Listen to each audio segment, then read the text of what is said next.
একসময় এলাকার মানুষের কাছে আতঙ্কের নাম ছিলেন লাবণ্যমণি। বাজারে বাজারে চাঁদা তোলাই ছিল তার দৈনন্দিন কাজ। সমাজের মানুষও তাকে দেখত অবহেলার চোখে, এড়িয়ে চলত ঘৃণা আর বিরক্তি নিয়ে। কিন্তু সময়ের আবর্তে সেই লাবণ্যমণি আজ এক নতুন সংগ্রামের নাম। সেই চাঁদা চাওয়া হাতেই তিনি তুলে নিয়েছেন কেটলি আর চায়ের কাপ। ঘাম ঝরানো পরিশ্রমেই তিনি বুনছেন আগামীর স্বপ্ন।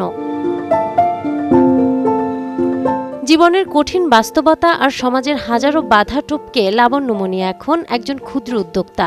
সমাজসেবা অধিদপ্তর থেকে পাওয়া মাত্র 50,000 টাকাকে পুঁজি করেই নিজের বদলে যাওয়ার গল্প শুরু করেছেন তিনি।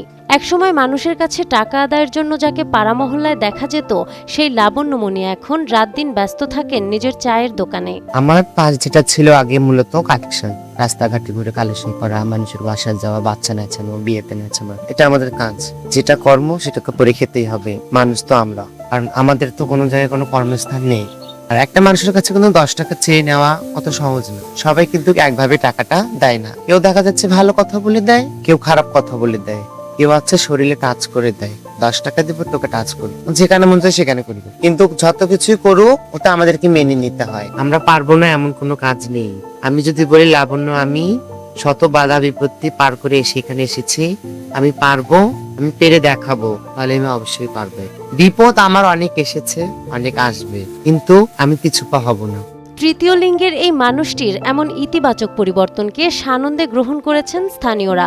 লাবণ্যমণি প্রমাণ করেছেন, সুযোগ আর সঠিক পৃষ্ঠপোষকতা পেলে অবহেলিত এই জনগোষ্ঠীও ফিরতে পারে সমাজের মূলধারায়। তিনি এখন আর সমাজের বোঝা নন, বরং নিজের পরিশ্রমেই খুঁজে নিয়েছেন সম্মানের ঠিকানা।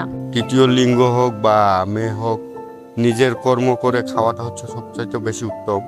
ঠিক আছে, নিজের কাজ নিজে করতেছে এবং অবৈধ কিছু না করে একটা হালাল পথে ব্যবসা করে যে খাচ্ছে, এটাই অনেকটাই আর কি বিষয়, বড় বিষয় আর কি।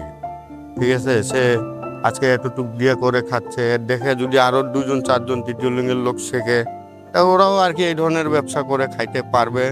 এতে আমি বলতো না, আমাদের এলাকার সকলে অনেক খুশি।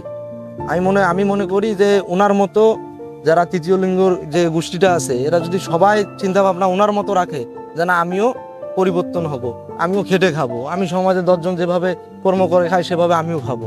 আমি কেন মানুষের কাছে হাত পাতবো? মানুষ কেন করি খাচ্ছে, আমরা অনেক, তাতে উনি ভালোভাবে দোকানদারি করতেছে, উনার ব্যবহার অনেক ভালো, এটা আমাদের কাছে অনেক ভালো লাগে আর কি। তার মধ্যে উনি যে তৃতীয় লিঙ্গরা একটা ব্যবসা প্রতিষ্ঠান দিছে, উনি এত সুন্দরভাবে সবকিছু মেনটেন করতেছে, এটা সবচেয়ে বড় বিষয় একটা। কিন্তু খুব ভালো লাগতেছে। একটা রাস্তা ঘুরতো, আগে মাসে মান অপমান হইতো, এখন একটা দোকান করে স্থায়ী মতন আছে, করতেছে, খাইতেছে, এটাই আমাদের খুব ভালো লাগতেছে। কাছে আমরা সবকিছু পাইতেছি, বাচ্চাদের দূরে যাওয়ার লাগতেছে না, চা বিস্কিট যা লাগে, বাচ্চাদের খাবার, সাবান পাউডার, এতদিনে অনেক দূরে দূরে যাওয়া লাগে। রংপুর নগরীর লালবাগ কেডিসি রোড মুসলিম পাড়ার কবরস্থানের পাশে গেলেই দেখা মিলবে লাবণ্যমণির এই চায়ের দোকানের। তার এই বদলে যাওয়া কেবল নিজের মুক্তি নয়, বরং সমাজের জন্য এক অনন্য দৃষ্টান্ত।